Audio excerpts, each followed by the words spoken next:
Kailangan mong magpakita na ngayon. Ayan o, tingnan nyo. Hello. Oy. Tingnan nyo. Hello. Tingnan nyo. Di ba o? Wala naman siyang ano. Wala siyang pakpak o. Hello. Sandali. Sandali. O, tingnan niyo. Hello guys, good morning. It's me, Lisongki from Davao City. Kumusta po ang lahat? Sana po sa video na to ay marami kayong makukuhang tips. Please prepare your ballpen and papel sa mga bagong kaalaman na naman na ating ipamahagi sa ating lahat. At ukol po dito ay namaghagi din po tayo ng mga itik sa mga kababayan nating mga Pilipino. So bago ang lahat, shout out po sa lahat ng ating mga supporters sa ating YouTube channel, Itik Farming Davao at Leo Songkip Vlog. Kumusta po ang lahat? So bago tayo magsimula, ay ayan po, namimigay muna tayo ng mga itik sa kalapit na bayan, no? Sa ating lugar ng Davao. So kumusta po? Malapit na po ang December. Sana po masuportahan niyo palagi ang ating YouTube channel, Itik Farming Davao at Leo Songkip Vlog. Ayan po. Maraming salamat po. So, mag-start na tayo sa next slide dito. Panoorin nyo, magandang tips to para sa magsisimula ng duck industry. No? Mag-iitik yan. Makikita nyo mamaya ang ating mga tips. Malalaman nyo kung ano ba ang dapat nating i-secure na mga itik. No? Ano po ang dapat nating gawin sa larangan po ng pagsisimula, pagbibinture po ng pag-iitik. So, magandang tips to guys. Huwag nyong anuhin, samahan nyo ako sa aking YouTube channel ay itong video na to para at least may mga maibigay tayo ng mga kaalaman tungkol po dito sa pag-iitik, no? It's me, Nesuki from Davao City. Once again, please like and subscribe sa ating YouTube channel. Pagbaguhan po kayo, no? Salamat po.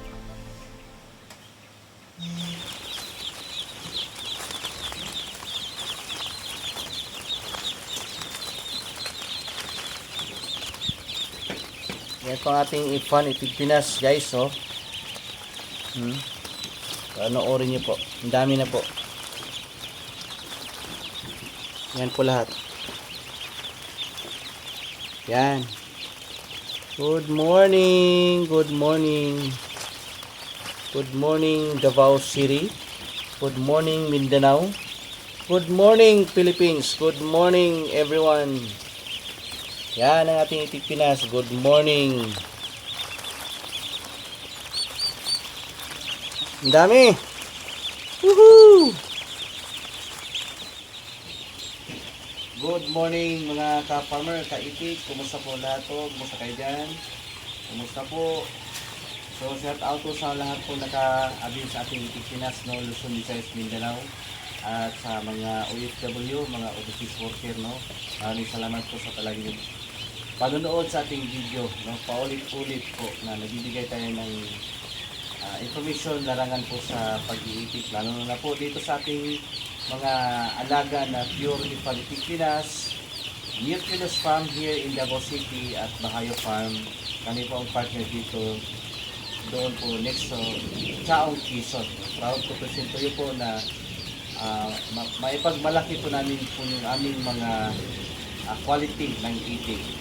Guys, pag-uusapan natin ngayon ang tungkol po sa genetic or quality po doon sa na bakit tayo mag-alaga ng Itik Pinas, no?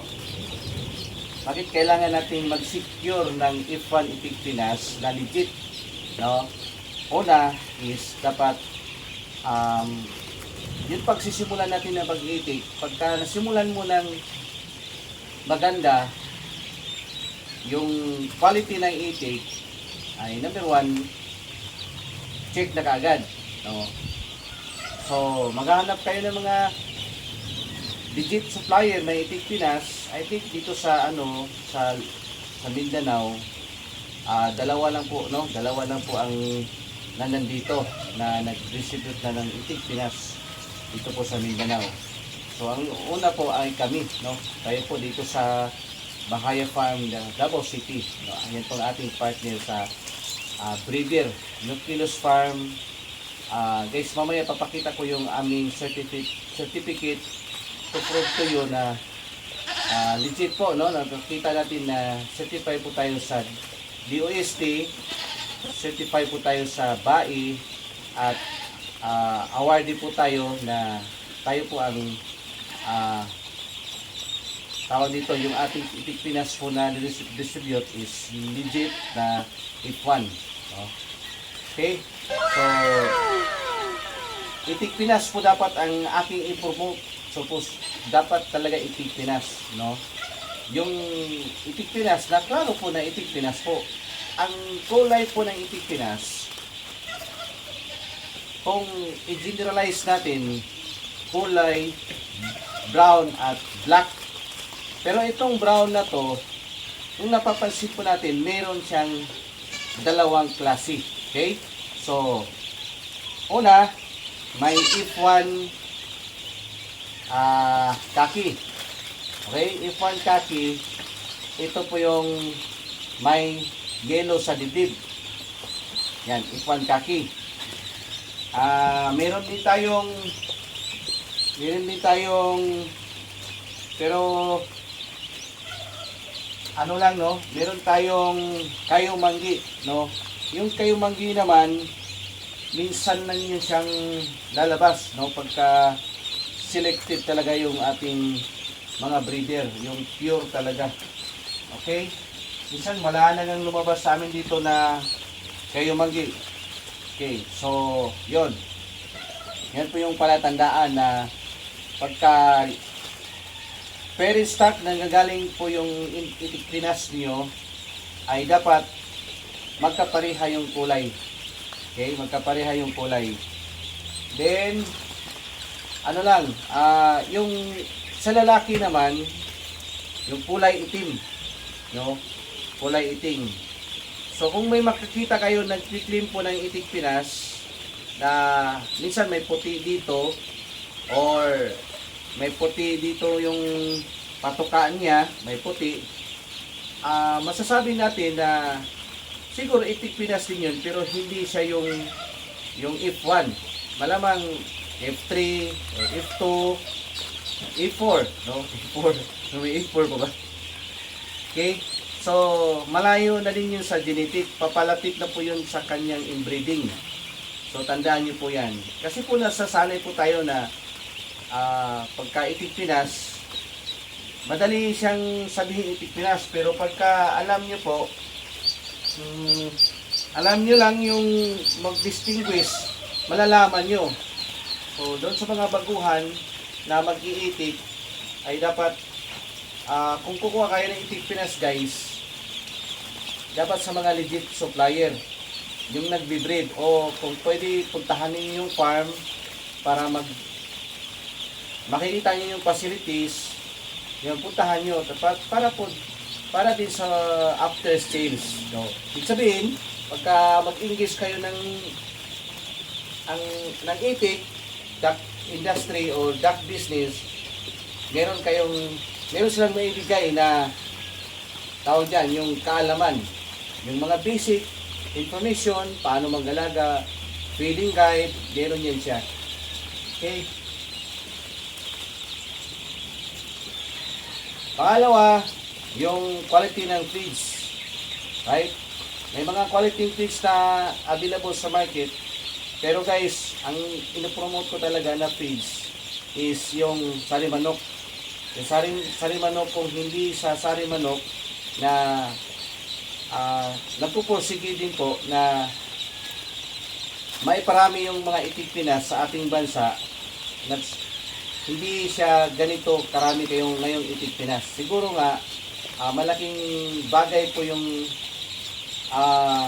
tawag dyan, yung naibigay na tulong ni Sarimanok sa ating industry. So, Sarimanok, kung may mga available kayong mga fish dyan, nasa sa inyo, compare nyo lang, hindi naman tayo nag-promote ng isa lang. So, for me, sa aming ginagamit po dito is Sarimanok.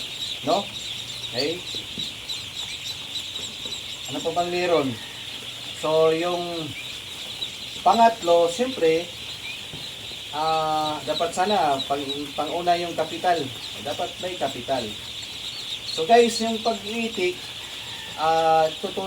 tuturing talaga natin na it's malaking investment. No, sa amin dito sa competition namin, magkano po ang halaga sa isang itik na dapat laanan mo ng kapital. Yeah? So, yon. Ganda yung tanong. Ang sagot dyan, ang investment o kapital natin sa isang itik from day 1 hanggang makaitlog, okay? Kasali yung labor cost, lahat-lahat na yun. Siguro nasa roughly estimate lang natin mga 550 per itik. Okay, so 550 pesos per itik. Yan, so malaki po yan, no? So siyempre, kung magbi-business ka lang ng maliit din yung return. Pero kung i-business ka lang malaki din yung return, no? So, mahirap kung mag-try ka lang ng mahirap kung mag-try ka lang ng 100 tapos yung panahon na ilalaan mo dun, wala parang masasayang din. Pagka nagustuhan mo talaga ang itik kasi hindi siya sensitive. Doon ka magdadagdag ulit, pero yung panahon na na aksaya mo, sayang. So, kung mag-business ka, gawin natin na meron siyang program. Meron ng program ng 300 first cycle, in 4 months, another 300 naman. Yon, meron siyang ganun. Depende po yun sa capacity niyo ng yung capital, no. Meron din 500, no, 500 peso, 500 heads in 6 months. So, after pagkapangitlog, dadagdag uli, no, ng another 500. Meron ding kaibigan natin, shout out si Ricky Fermento, sa kanya 1,400, no, sa Calamba, Osamis Occidental. 1,400 yung 2,000 nga pala, 2,500 lahat yata yun. Correct me if I'm wrong, sir. Si Arnold Guerrero, Sir Arnold, former Vice Mayor sa Lambayong, ay start po siya ng 1,000. Pero anong gawin, may mortality, I think mga 800 plus. So yun yung kung kanyang first cycle. Okay, sino po ba? Marami pa, si Peter Lo. Mag-start siya ng 1,000 ata yun. Alright, so marami po tayong sinuplayan na ganun po may kapasidad. Pero again, kung may kapasidad din po, dapat ay meron din kayong market, no? Mauna yung market talaga, kung sino yung makuha ng yung buyer ng itlog, saan nyo i-dispose, dapat may ganon. So tawag dyan, mag-synchronize po. So hindi pwedeng na mag-alaga ka ngayon tapos maghahanap ka pa ng buyer. O, mas maganda, unahin mo muna yung market.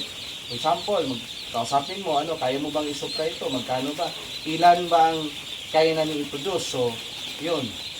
And dapat din po, in terms of synchronization, meron sa inyo, yung department nyo, maganda, egg production lang kayo. Isa lang po ang magbabalot dyan sa area. Dapat sana ganun eh. So, nangyari sa atin, kung sino-sino nagbalot, balot dito, ang daming balot. Kaya tuloy, hindi na-control hindi nag-sustain yung iba kasi ang market kasi pagka harvest time, season time, yun, maapektuhan po yung mga ganun na hindi po naka-systematic ang kanilang market. So dapat yung sa area nyo, mag-grupo kayo, mag-meeting kayo po ba kung anong dapat gawin para walang kompetensyahan.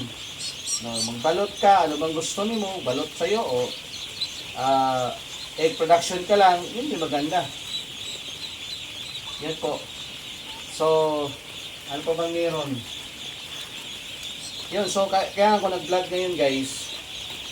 Itong ducklings na to, makita mo, itong ducklings na to is, tingnan nyo po, 2 days old lang po yan. 2 days old pa lang select lang namin ng lalaki at saka babae po, no? Yung iba, lalaki. Ito po yung aming 2 days old. Okay po. So, Nakikita niyo po, ang ganda pong tingnan, no? At madali siyang i-travel, less mortality yung mga 2 days old, no? Pero pagka 1 week na po,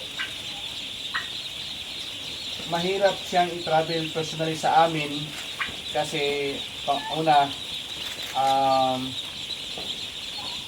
siyempre mabaho na po yung ipot sa sakyan. Pangalawa, medyo hindi na siya tatagal dun sa malayo na mga at mga kahit mga 10 oras, no? Pero pag ganito, 2 days old pa lang, okay siya i-travel. Yan, tingnan niyo po ang aming ang aming F1 kayumanggi, yun po yun po yung aming F1 kayumanggi na 1 week old. Nihalo na namin yung itim na lalaki. Yan po ang aming kayumanggi. Yung brown lang talaga. Meron talagang lalabas yan, no? Lumalabas po yan talaga. At tingnan niyo po ang aking guys, tingnan niyo po. Napakita ko sa inyo aking painuman. Sorry. Ito. Tingnan niyo po.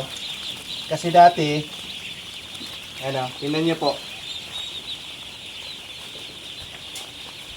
Kasi dati, bato. Ilagay namin, paki-zoom po dito. So, itaas niyo pong camera. Kasi dati po, bato yung nilagay namin. Chances, hindi lahat makainom. Kasi masikip yung bato. Pero ngayon, ginawan ko siya ng paraan para ganito. Ito lang guys, oh. Dali siyang ganito. Total, na lang eh. Pero, matagal siyang gawin. Ako gumawa nito guys. Tingnan niyo po. Kuha kayo ng plastic plate. Tingnan dito. Kuha kayo ng simple lang gawin to. Kuha kayo ng plastic crates. Plastic plate, yung plato na kasing laki nito sa cover ng waterer. At ibarina nyo kung may mga barina kayo dyan na yung drill, no? Yung kasyang-kasya ditong butas. Pagdikitin nyo lang po, ganito, anong sukat to? 1 inches po ang butas. Tapos, maximize nyo, dikitin nyo lang, lahat-lahat na yan, no? Para po, kakasya to ng 16 holes, no? 16 po na itik, yung ducklings na makainom dito. So maganda siya, hindi ka na magkuha pa ng batok na ilagay dito. Yan po yung aking tip ngayon. Yan. At meron pa akong meron din pa akong kakaibang itik para at least mapakita ko na ngayon. Kakaibang itik po na parang ostrich, lalaki yun, itim. Mapakita ko sa inyo guys. This is 1 week old. Asa na yun? Si Upaw.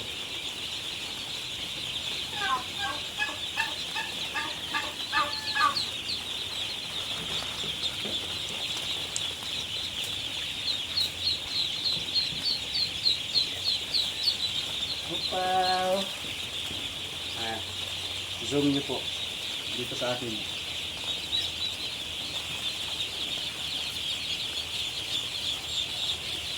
Yan, si Upaw. Tingnan nyo. Natin si Upaw. Parang street siya guys. Wala siyang dito. Sorry. Kailangan mong magpakita na ngayon. Ayan, tingnan nyo.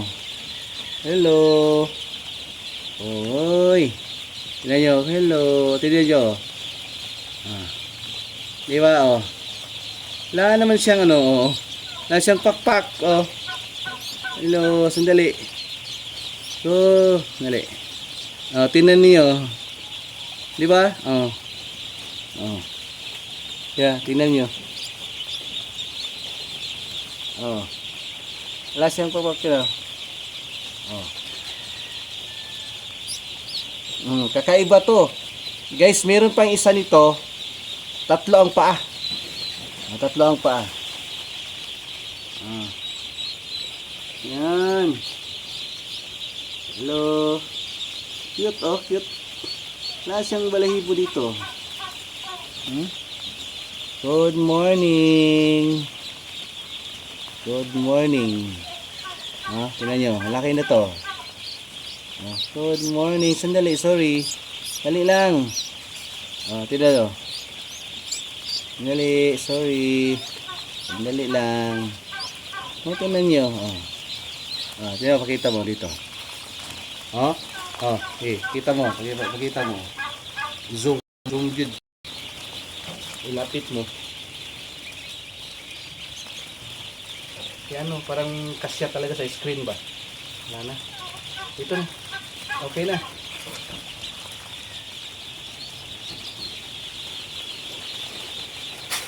Good morning. So, shout out! Zoom mo sa akin yung aking mukha. Dito, close up. Yung mukha ko lang. Shout out guys, so lahat ng naka-avail ng ating Ipon Itik Pinas, maraming salamat po no sa palagi yung pagsuporta. Maraming salamat po sa pagtitiwala. No. Itong ating Itik Pinas, so supposedly in Davao region lang to, no. Pero na pamahagi natin sa iba-ibang lugar.